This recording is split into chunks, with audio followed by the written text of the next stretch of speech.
Hello, friends, and welcome back to Malicious Compliance Stories. Today's first story isn't about drama or entitlement, just a cute moment when a family reunion outfit turned one teenager into an employee for about 5 minutes. But before we begin, best way to support our channel is to leave comments, like, and subscribe with the turned-on bell so you don't miss the new video every single day. Here we go. Woman thought I worked for the hotel because I was dressed for church. Last summer, I, 16-year-old female, went to Colorado for a family reunion. It lasted about 3 days, and every day included a Sunday sermon. My mom's family had rented out a hotel for the reunion, and the service was held there. Sunday morning, I got dressed in a white button-up shirt and some gray dress pants with a belt. No second thought. I didn't have time for breakfast, so I decided to head to the hotel breakfast with my grandfather right across from the big room we were in. As I finished grabbing my plate of food, a short Mexican lady walked up to me. She asked if they had any scrambled eggs. I figured she was just asking a random person, and there was nothing wrong with helping her out, so I nodded and pointed. "They're right over there, ma'am," I said. The woman thanked me and walked off. After I finished eating, I got up to look for some napkins. I couldn't find any and was standing near my grandfather when the same lady walked up to me. "Excuse me, where are the napkins?" she asked. I shrugged and laughed a little. "I'm still looking for them myself," I explained. The lady tilted her head. "Wait, you don't work here?" She looked confused. I shook my head. "No, ma'am, I'm here for a family reunion." "Oh, I'm sorry, I thought you worked here," she apologized. "No worries, I'm sorry for the confusion, and I'll let you know if I find the napkins," I said, smiling and reassuring her I wasn't mad. She nodded, apologized once more, and walked off. She didn't get upset or anything. I just hope she eventually found the napkins. It's actually kind of nice that the interaction ended with an apology instead of an argument. In a world full of entitled Karens, it's refreshing to see someone just say, "Oh, sorry," and move on. And our second story. When neighborhood mom went too far. I, 34-year-old female, have lived in a very nice part of conservative Oregon State for 5 years. And this is not an easy state to be accepted when you're a family of 4. Male 38, kids 10 male, 7 female from OC SoCal. It's like we've been transported to another planet. And shout out to parents, it's been awful dealing with the staring parents at the school bus stops. Oh my God, they stare at my style, hair, and tattoos like I'm an alien. I refuse to wear leggings, so it's like they take that as a personal insult. I've always avoided the lot of them and kept a polite distance, give my kids and bail. But there was one mom that was like the leader. I even heard her say once, "Yeah, I'm the neighborhood mom in case blah, blah, blah, blah." She drove her husband's huge truck and thought she was the crap revving it up and down the street. Our apartment complex, all the families that wait at this stop live here, was within eyesight. It was so close. I walked every day to teach my kids to not be lazy and to not be afraid of the weather. I always kept my distance, but what made my skin crawl is the woman couldn't park the truck.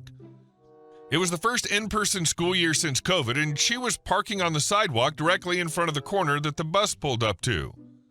I was the only parent that walked each day despite the weather. On one particular day, there was snow on the ground. She and one of the other creeper moms were sitting in the truck with the windows down, so I actually stopped and said, "Hey, do you mind not parking on the sidewalk? It's hard to get by." Completely calm, just a passing comment. She immediately responds with, "I drive a big truck. Deal with it." I wasn't expecting that reaction at all. Her friend was closest to me on the passenger side, frantically trying to roll up the windows, but at the last couple inches, I come out of shock and say, "Then learn how to drive it," then walk away. The next day, I walk up the sidewalk, and there she is in the rain, now blocking the sidewalk. I call the non-emergency police line, and they say they'll keep an eye on the corner for afternoon drop-off. When the afternoon comes, there's a black Tesla sitting there with gray lettering that says police. Truck B pulls up on the sidewalk, not seeing him. She's bumping 2000s techno and has kids jumping around. He walks over and talks to her and leaves. I then get a call from the officer to offer some comfort, I guess. He gave her a ticket for driving with kids not in their seatbelts and gave her a warning for parking on the sidewalk, forcing people to go around her into the street on the icy ground. He told me to call him again if she keeps doing it and to stay away from her. She's an angry person. I don't see her till the next week. Guess where she parks? I call the officer's direct number he'd given and comes within minutes, pulling right alongside her truck. All the parents are staring. But I do notice that the friend that had been in the truck is now staring at me. I stared straight at the street ahead of me, praying for the bus to appear because I was trying not to laugh. I've always left these women alone, kept my distance. It's been a couple years now. One of the sons even went up to my son and told him, "Did you know your mom is a bad person?" I never did anything, never approached the parents. I ignored it and used it as a lesson for my son. Now I find out how far her new tickets have added up to. She racked up $800 in tickets. She hasn't gone to the bus stop since. I eventually figured out she does live here. I haven't seen her at the bus stop since the second cop interactions. I see her driving around. Now she drives an ugly little gold Honda. I'm the last person that wants to F with you, but if you won't stop, what can I do? Update the story of the truck. After the final ticket, she stopped showing up at the bus stop, but I eventually figured out that she still lives here because she drives by every day in the morning and in the afternoon because her kids still go to the same school and she's on the same schedule. I see her on the same driving schedule and she stares at me over her shoulder, but I don't know how she could know I had any effect on the situation. This year, 2025, I've seen her at school events with a new man, so I don't think the husband just took the truck away on time out. I think the husband left her at some point and literally took the truck away with him. Add on, keep in mind that I did not call anybody to report her driving with kids hanging out of her truck or in the back of the truck. I only called to see if they could keep an eye on the bus stops because in the bad weather, people were parked in the sidewalk. I didn't report her license plate or anybody specific, so the day that she rolled up with her kids all over the truck, the cop went up to her on his own and she argued with the cops, yelling that she does this all the time. The kids weren't even hers. She was doing carpool. The reason she was at the bus stop was to pick up her kids that take the bus with my kids. You are amazing. I hate it when sidewalks are blocked. We walk everywhere, and so many times they're blocked by parked vehicles or trash cans. And our next story. I'll do everything. You just sit there.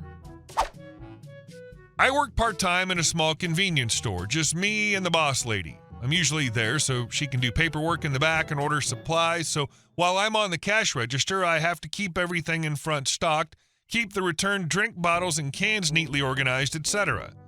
It's pretty steadily busy. Every now and then, she just likes to freak out and start complaining about something. Yesterday, she came out to find me sitting at the cash register. I just made sure everything was completely restocked, had been regularly running into the back and grabbing things and refilling, etc., but she chose to freak out and accuse me of not doing any work, and since I apparently didn't want to work, I should just sit there at the register and she would do everything. At first, I thought she was joking, and I laughed as I got up to do something, but she got really mean and got in my face and said to just sit down and she would do everything. So I did. I started telling her everything that I was about to do, and she actually started doing it. I was just sitting at the register and smiling, so she looked at me and said, "Oh, it must be nice to just sit at the register and not have to do anything." And I said, "You bet it is. Thank you so much." She just glared at me as she went back into her office. You should have started telling her everything you already did as if you hadn't done it yet. Maybe a dozen consecutive, "Oh, it's already done? Oh, that's right. I did it before you walked in just now," would have set her straight. And our last story. I got a neighbor's $250,000 and survived a Karen meltdown. I used to live next door to an older gentleman. Let's call him Mr. H. He was in his early 60s, a widower, and honestly one of the kindest people I've ever met. We became unlikely friends. We'd watch football together on Sundays, share beers on the porch, and sometimes I'd even go to his church just to keep him company. Our friendship wasn't just casual neighborly stuff. I mowed his lawn when he was sick, helped him fix things around his house, and we'd talk for hours about everything from politics to fishing. He had kids, but they rarely visited, and I guess I filled that gap a little. A few months ago, Mr. H passed away. It hit me harder than I expected. I went to the funeral, paid my respects, and figured that was the end of it. Then the will was read. Mr. H left me a check for $250,000. I nearly fell out of my chair. I had no idea he had that kind of money, and I definitely didn't expect him to leave it to me. The rest of his estate, the house, investments, and personal belongings went to his son, who quietly nodded and said he was happy with the arrangement. But his daughter? Oh, she lost it. We were going to call her Karen because she absolutely earned the title. She stood up, slammed her hands on the table, and hissed, "This is outrageous. There's no way Dad would give money to some random neighbor. That's our money." The attorney calmly reminded her that the will was legally binding, but Karen wasn't having it. Within a week, I was served with papers. She was suing me, claiming I had manipulated her father, isolated him from the family, and taken advantage of a lonely old man. I was stunned. Mr. H had been sharp as a tack right up until the end. This wasn't elder abuse. This was a man making sure someone who cared about him got to share in the life he left behind. So I hired a good lawyer. The day of the hearing, the courtroom was packed. Karen strutted in wearing designer sunglasses like she was walking a red carpet, glaring at me the whole time. Her lawyer tried to paint me as some schemer who wormed my way into Mr. H's life just to get a payout. Then it was our turn. My lawyer called 3 of our neighbors, all of whom testified that I had been helping Mr. H for years, mowing his lawn, taking him to doctor's appointments, even spending holidays with him when his own kids didn't show up. Then Mr. H's son got on the stand and calmly explained that his dad had told him many times that he wanted to leave me something because I was like family. Karen's confidence started cracking. When it was her turn, she didn't even bother with witnesses. Instead, she launched into a dramatic monologue about how she was the rightful heir, how I had stolen her inheritance, and how no random neighbor should be allowed to take money that was family money. She was practically shouting by the end, tears of rage running down her face. The judge let her rant just long enough before shutting her down. "Miss Karen," the judge said, stone-faced, "this will is perfectly valid. Your father's competency is not in question. There's no evidence of coercion or fraud. This case is dismissed." The gavel came down with a crack that echoed through the room. Karen went crimson. She turned on me in front of everyone and started screaming about how I had ruined her life and how I'd regret this. The bailiff had to escort her out as she continued yelling down the hallway. I walked out of that courtroom with my lawyer grinning like a fool. Not only did I keep the $250,000, but Karen had humiliated herself in front of a courtroom full of people, including her brother, who quietly came up to me afterward and said, "I'm glad Dad left that to you. You deserved it." Karen hasn't been back to the neighborhood since. The last I heard, she tried to contest the will again, but got slapped with court fees this time. So yes, I kept my inheritance, and she paid for her tantrum. Well, this one gave me goosebumps, because there's nothing more satisfying than watching someone weaponize entitlement in a courtroom only to get smacked down by the law. Karen walked in thinking she was about to play judge, jury, and executioner, and instead got publicly roasted and sent home with a bill. Hey guys, thank you all for watching the video. I'll see you in the next one.